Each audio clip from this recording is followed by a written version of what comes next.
ផាប់មកចាំអាចមើលមកសោយសុទ្ធតែបងប្អូនគ្នាថ្ងៃនេះយើងលើកវិជ្ជាមួយរៀនជាមួយគ្នាគឺតម្រងចាមកចាតាចាមកចាមានន័យដូចម្ដេចតើបងប្អូនចេះប្រើប្រាស់វិជ្ជានេះហើយឬនៅតើគេប្រើប្រាស់ក្នុងស្ថានភាពបែបណាដែរបងប្អូននឹងឲ្យសូមជួយចែករំលែកតែបងប្អូននឹងទេរៀនជាមួយគ្នាសម្រាប់បងប្អូនមានបំណងចូលរៀនភាសាកូរ៉េបន្ថែមវគ្គសាស្ត្រហេតុហា program សម្រាប់ប្រើប្រាស់ប្រចាំថ្ងៃគឺជាត្រៀមលក្ខណៈត្រៀមខ្លួនដើម្បីប្រឡងយកកម្រិតណាមួយក្នុងសួងដូវីសាគឺបងប្អូនអាចតំណែងបានដែលយើងចាប់ផ្ដើមបើកកម្រិត1កម្រិត2និងកម្រិត3ចាប់ពីពេលនេះតទៅហើយក៏មានថ្នាក់វិជ្ជាសុទ្ធសម្រាប់ជំនួយបងប្អូនដែលកំពុងតែរៀននៅក្នុងក្រសួងផងដែរមានចំណាប់អារម្មណ៍សូមកុំភ្លេចតំណែងមុនណា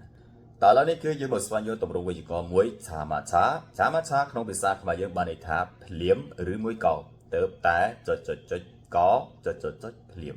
វិជ្ជាមួយនេះដែរគេប្រើប្រាស់ដើម្បីបង្ហាញពីសកម្មភាពទី2ដែលកើតឡើងភ្លាមបន្ទាប់ពីសកម្មភាពទី1ឥឡូវនេះខ្ញុំធ្វើការលើកឧទាហរណ៍ដើម្បីបងប្អូនយល់និងចេះប្រើប្រាស់វិជ្ជាមួយនេះO늘 피곤해서 집에 도착하자마자 잠을 잤어요. នៅក្នុងប្រយោគនេះបានន័យថាថ្ងៃនេះដោយសារតែអស់កម្លាំងទៅតែមកដល់ផ្ទះក៏គេងភ្លាមឬមួយក៏យើងអាចនិយាយបែបទៀតថា